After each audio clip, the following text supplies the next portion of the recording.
जय हिंद दोस्तों, बहुत बहुत स्वागत है हमारी इस इन्फॉर्मेटिव वीडियो के अंदर। कहीं पर भी पैसा लगाना होता है, बहुत तरह के ऑप्शन आप लोगों के सामने आ जाते हैं। FD, RD, share market, real estate, सोना, चांदी, न जाने कितने तरह के ऑप्शन आते हैं दोस्तों। इसके साथ में ही बहुत सारे रिस्क की कैटेगरी वाले जो लोग होते हैं वो दोस्तों क्रिप्टो करेंसी के अंदर भी पैसा लगाते हैं। आपने सुना होगा बिटकॉइन कितना महंगा, कितना ज्यादा जाकर के आ गया था। इनकम टैक्स के अंदर इस क्रिप्टो करेंसी को प्यार से VDA यानी कि वर्चुअल डिजिटल एसेट के नाम से जाना जाता है। तो आज हम टैक्स के रूल जानने वाले हैं। आप लोगों को पता होगा 1 अप्रैल 2026 से इनकम टैक्स एक्ट 2025 लागू हो जाने वाला है। तो कब आपको टैक्स देना है, अगर आपको क्रिप्टो सैलरी के तौर पर, बिजनेस की रिसीट के तौर पर मिलते हैं, एयर ड्रॉप आपको मिलते हैं, आप बिजनेस में कब दिखा सकते हैं, कितनी इनकम के बाद आपको ITR भरनी है, कितना टैक्स देना है, बहुत तरह की डाउट क्वेरी क्वेश्चन है आपकी इस वीडियो में डिस्कस होगी। तो दोस्तों मैंने आपको बताया VDA जो होता है ये आपका वर्चुअल डिजिटल एसेट होता है, ये क्रिप्टो करेंसी होती है। टैक्स इज नीड टू पे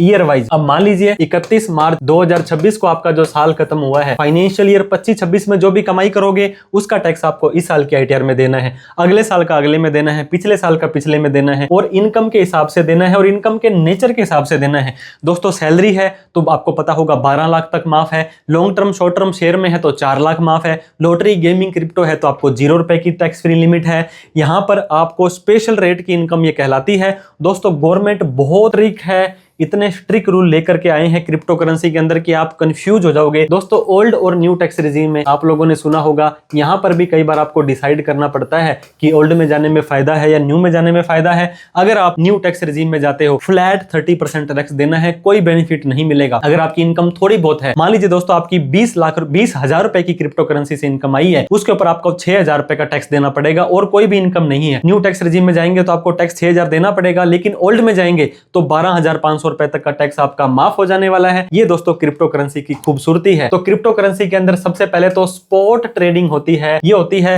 आपने क्रिप्टो डिलीवरी में लिया, खरीदा और बेचा। इसके बाद में डेरिवेटिव में काम किया जाता है। क्रिप्टो में FNO में काम करते हो, आप डिलीवरी के अंदर नहीं लेते हो। दोस्तों आपको क्रिप्टो सैलरी के तौर पर मिली, बिजनेस रिसीट के तौर पर मिली, एयर ड्रॉप मिली, आपने माइनिंग की, आपने स्टेकिंग की। और लीगैलिटी क्या है दोस्तों, कौन कौन से प्लेटफॉर्म लीगल है, कौन से नहीं है, पैन, आधार, KYC का क्या रूल है, और TDS कब क्रिप्टो करेंसी के ऊपर काटा जाता है। आपने किसी से कोई सामान खरीदा, किसी से कोई सर्विस ली और उसको क्रिप्टो करेंसी के तौर पर पेमेंट देते हैं तो उसका क्या रूल है। दोस्तों आज की तारीख में इंडिया में, भारत में VDA का क्या स्टेटस है, करंट लीगल पोजीशन। दोस्तों buying, holding, trading crypto currency legal है, क्योंकि दोस्तों जब आपको ऑनलाइन प्ले स्टोर पर ऐप मिल रही है, वो आपका पैन, आधार ले रहे हैं, आपकी KYC कर रहे हैं, तो भारत सरकार के द्वारा वो ऑथराइज हैं, जिन्हें की FIU बोला जाता है। दोस्तों अगर इनके माध्यम से आप क्रिप्टो करेंसी खरीदते हो, बेचते हो, होल्ड करते हो तो कोई दिक्कत नहीं है। लेकिन crypto is not a legal tender. आप रुपए किसी को दे देते हो, ऐसे आप क्रिप्टो करेंसी के तौर पर आप किसी को बाध्य नहीं कर सकते कि तुझे क्रिप्टो करेंसी लेनी पड़ेगी। It can not legally replace, Indian currency को रिप्लेस नहीं कर सकता है। दोस्तों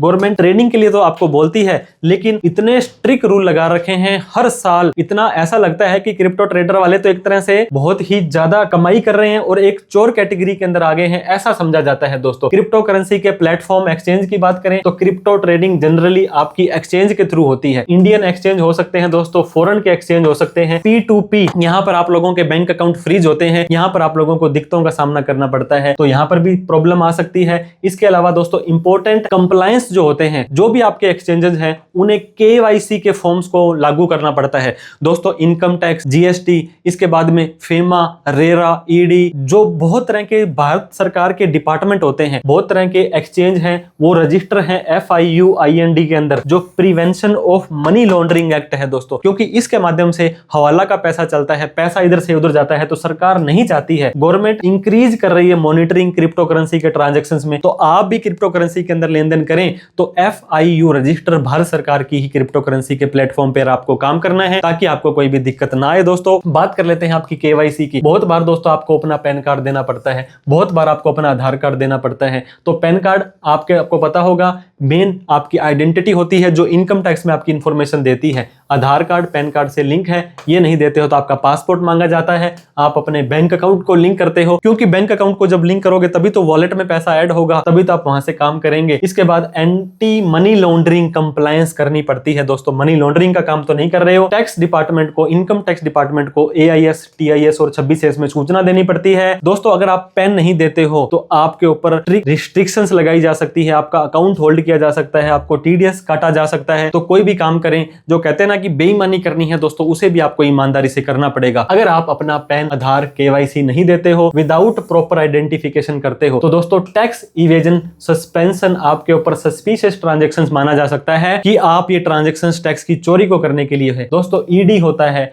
जो FIU इन्वेस्टिगेशन होता है, डिफिकल्टी होगी, आपको TDS क्लेम नहीं कर पाओगे क्योंकि आपके पैन में अगर शो ही नहीं होगा। इनकम टैक्स डिपार्टमेंट दोस्तों बहुत हैवीली इन ट्रांजैक्शंस को ट्रैक कर रहा है। P2P में भी अब तो आपको TDS काटना पड़ता है। 194S के अंदर जो नया सेक्शन है दोस्तों, वो 393(4) टेबल का सीरियल नंबर 12 हो चुका है। तो अब हम क्रिप्टो में अगर आप और ट्रेडिंग करते हो, नॉर्मल बाइंग और सेलिंग करते हो, जैसे किसी शेयर को लिया दोस्तों, बिटकॉइन खरीदा, बिटकॉइन बेचा, तो इसका जो रूल होता है दोस्तों, ये आपको कहता है कि आपको 30% का टैक्स प्रॉफिट पर देना है। जितना भी टैक्स बनेगा उस पे 4% हेल्थ एंड एजुकेशन सेस देना है, और सामने वाला व्यक्ति आपका TDS भी काट सकता है। तो कहने का मतलब दोस्तों, आपको कमाई जितनी भी होगी उस पे 30% टैक्स देना होता है। अब यहाँ पे एक मैं एग्जांपल दे दूं दोस्तों, आपने एक बिटकॉइन था, वो 1 लाख रुपए का खरीदा, और 1 साल बाद वो मान लीजिए 5 लाख रुपए का हो गया, तो आपने कितनी कमाई कर ली इसके ऊपर? 4 लाख की कमाई कर ली। अब आप बोलेंगे सर 12 लाख तक तो इनकम टैक्स फ्री है। 12 लाख तक तो टैक्स फ्री है, लेकिन क्रिप्टो करेंसी की इनकम आपकी 12 लाख माफ नहीं है, 4 लाख भी माफ नहीं है, 0 रुपए के बाद ही टैक्स देना पड़ जाएगा। अब दोस्तों फ्यूचर एंड ऑप्शन आपने सुना होगा, आपने किसी का फ्यूचर ले लिया, ये इतना जाएगा, ये इतना नहीं जाएगा, तो कुछ एक्सचेंज अलाउ करते हैं, डेरिवेटिव कुछ नहीं करते हैं दोस्तों। जैसे बिटकॉइन का फ्यूचर है, ये जो आपका ये इस तरह के कॉन्ट्रैक्ट्स हैं, ऑप्शन की ट्रेडिंग है, इनका टैक्स ट्रीटमेंट इसकी नेचर ऑफ एक्टिविटी पे डिपेंड करेगा दोस्तों।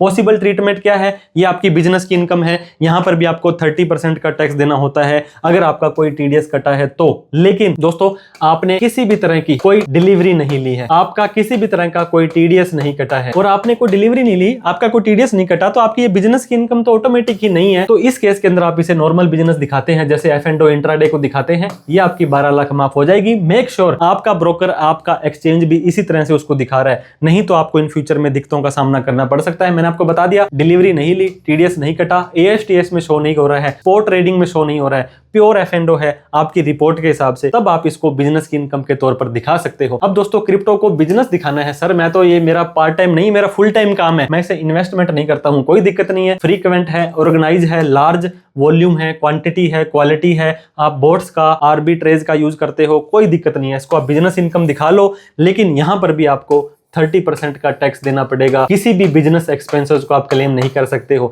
तो दोस्तों क्या फायदा हुआ बिजनेस में इनकम दिखाने का? ना तो आपको यहाँ पे किसी भी तरह का कोई टैक्स देना है, ना ही टैक्स की कोई छूट है, ना ही किसी खर्चे की आपको यहाँ पे दोस्तों क्लेम मिलने वाला है। तो आप चाहे कैपिटल गेन में दिखाएं 30% टैक्स है, चाहे आप इसको दिखा दें आप अपने बिजनेस में तो भी 30% टैक्स है। अगर लॉस हो जाता है दोस्तों, आपने कहावत सुनी होगी, अगर प्रॉफिट में हिस्सा हमारा, लॉस हुआ तो सारा तुम्हारा, तो ये बात इसके अंदर लागू होती है दोस्तों। आपका लॉस सेट ऑफ नहीं होगा किसी भी इनकम पर, आपका लॉस सेट ऑफ नहीं होगा किसी भी अदर क्रिप्टो के प्रॉफिट पर। तो क्या इसका मतलब हुआ दोस्तों? लॉस को आप कैरी फॉरवर्ड भी नहीं कर पाएंगे। एग्जांपल है, एक बिटकॉइन के अंदर आपको 1 लाख रुपए का प्रॉफिट हुआ, एक और दोस्तों कॉइन था, यहां पे आपको 80,000 रुपए का लॉस हो गया, तो सरकार कहती है इस 1 लाख पर तो हमें 30% का टैक्स दे दो क्योंकि प्रॉफिट में है हिस्सा हमारा, और जो लॉस हुआ 80,000 रुपए ये है सारा तुम्हारा। तो ये दोस्तों यहाँ की रणनीति है। सरकार कहती है हर एक एंट्री के ऊपर जो प्रॉफिट हुआ है उस पर हमें टैक्स चाहिए, जो लॉस हुआ है उस पर हमें कुछ नहीं है। अब एक व्यक्ति था दोस्तों, वो एक ऐसी जगह काम कर रहा था, उसको सैलरी के तौर पर वहां पे बिटकॉइन दिए जा रहे हैं, क्रिप्टो करेंसी दी जा रही है। तो सर मैं क्या करूं? अब ये क्रिप्टो करेंसी को मैं 30% में दिखाऊं या मेरी सैलरी इनकम दिखाऊं? क्योंकि दोस्तों आपको ये सैलरी की इनकम मिली है। एक चीज का ध्यान दें, जो सेक्शन 194S के अंदर आपका कोई TDS नहीं कटा है, ऑनलाइन आपका ये नहीं बोल रहा है, तो आपकी ये नॉर्मल सैलरी की इनकम है। आप इसको में 75,000 की स्टैंडर्ड डिडक्शन भी ले सकते हैं और 12 लाख रुपए इनकम भी माफ हो जाएगी। और जब आप इसको बेचेंगे दोस्तों, जितने रुपए का आपने इसको बेचा और जितने में पहले ऑलरेडी आपने सैलरी की इनकम दिखा दी थी, उसके अलावा जो फर्क बचेगा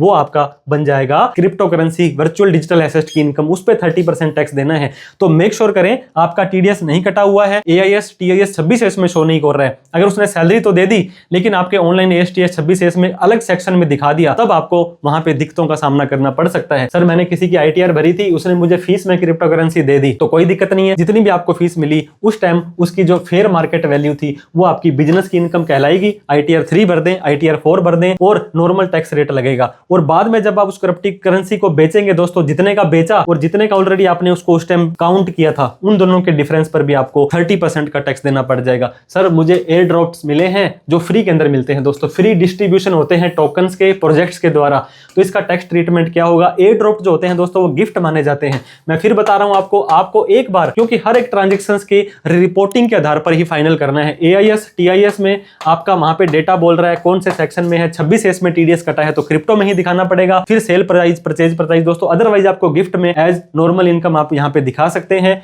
और जब आप उसको बेचेंगे 50,000 से ज्यादा है तो गिफ्ट वैसे आपका टैक्सेबल हो जाता है अदर सोर्स में, लेकिन 12 लाख तक माफ है। उसके बाद जब आप यहां पे दोस्तों इसको बेचेंगे तो 30% का टैक्स उस टाइम देना पड़ेगा। तो एयर ड्रॉप का मीनिंग होता है दोस्तों फ्री डिस्ट्रीब्यूशन। टैक्स ट्रीटमेंट आपको मैंने बता दिया, इस हिसाब से आपको इसके ऊपर टैक्स देना पड़ता है। एयर ड्रॉप बाद में जब बेचोगे तो जितने का आपने बेचा और जितने का उस टाइम आपने FMB माना था उस पर आपको 30% का टैक्स देना होता है। माइनिंग दोस्तों अगर आप करते हो किसी, उसका टैक्सेशन क्या होगा, माइनिंग के दौरान जो भी फेयर मार्केट वैल्यू होगी वो अगर आप बिजनेस की इनकम के तौर पर करते हो तो बिजनेस में दिखाओ, अदर सोर्स में दिखाओ। और बाद में जब उस माइनिंग वाले कॉइन को बेचोगे तो जितने की सेल करी और जितने का आपने खरीदा था, मैं फिर आपको बता दूं हर एक ट्रांजेक्शन का दोस्तों सामने वाले व्यक्ति ने कैसे उसको दिखाया है उस हिसाब से क्रॉस वेरिफिकेशन करना जरूरी है। क्रिप्टो के दोस्तों स्टेकिंग या रिवॉर्ड आपको कोई मिलते हैं, आप यहाँ पे स्टेकिंग करते हैं, यील्ड फार्मिंग करते हैं लिक्विडिटी पूल्स के अंदर, तो टैक्स ट्रीटमेंट जब आपको मिला वो अदर सोर्स में, बिजनेस में दिखा सकते हैं। जब आप उसको बेचेंगे तो जब जितने का बेचा और जितने का आपने ऑलरेडी उसको दिखाया था उसका जो डिफरेंस है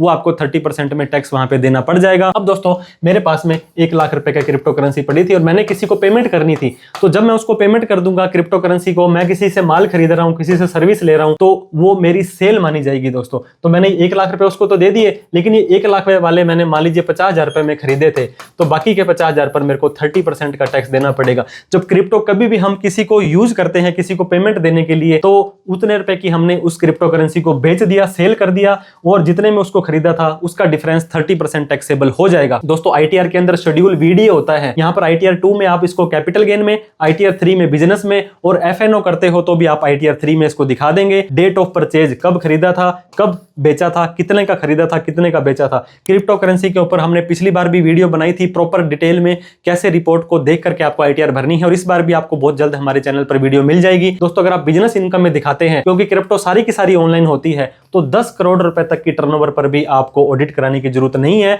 और आपके ASTS 26S में कोई डेटा इस तरह से नहीं बोलना चाहिए। तो दोस्तों अथॉरिटीज है वो चेक करती रहती है क्रिप्टो करेंसी AIS के माध्यम से, एक्सचेंज के रिपोर्ट के माध्यम से, TDS के माध्यम से, और दोस्तों फेलियर होता है कोई रिपोर्ट क्रिप्टो करेंसी में नहीं आई तो हैवी टैक्स, इंटरेस्ट, पेनल्टी। अभी रिसेंट में ही सेक्शन 133(6) के बहुत सारे लोगों को नोटिस आए थे, सेक्शन 148 के अंदर नोटिस आ सकता है। तो आपने जहां पर क्रिप्टो करेंसी में पैन नंबर दे दिया तो एक बार आप अपना AIS, TIS और 26S जरूर चेक कर लें, वहां पर कोई डेटा बोल रहा है तो उसके हिसाब से ही आपको अपनी ITR जरूर भरें। दोस्तों आप इनकम टैक्स एक्ट 2025 को बड़े ही आसान और लेमैन लैंग्वेज में समझना चाहते हैं। बहुत बार लोग CSC, ई-मित्रा, AEPS वाले ट्रांजेक्शंस करते हैं, किसी का पैसा लिया, किसी का पैसा किसी को दिया, तो इसके ऊपर हमारे प्रैक्टिकली कोर्स आ चुके हैं जो CS सुमित शर्मा ऐप आप प्ले स्टोर पे डाउनलोड कर सकते हैं, cssumitSharma.com पर जाकर भी आप ले सकते हैं, या डिस्क्रिप्शन बॉक्स में दिया है। जितने रुपए किसी टैक्स प्रोफेशनल को ITR भरने के देंगे उससे कम में आप हमारा कोर्स भी देख सकते हैं, अपनी खुद की अड़ोस पड़ोस घर में रिश्तेदारों की ITR भी भर सकते हैं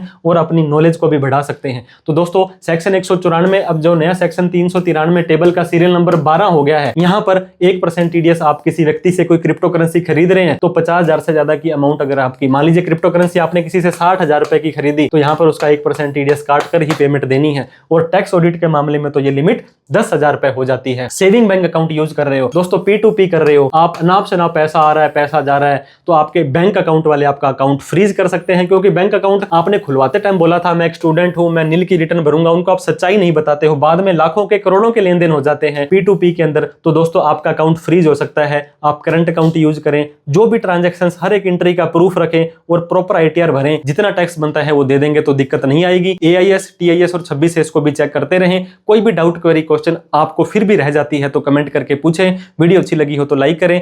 thank you so much for watching this video. जय हिंद, जय भारत।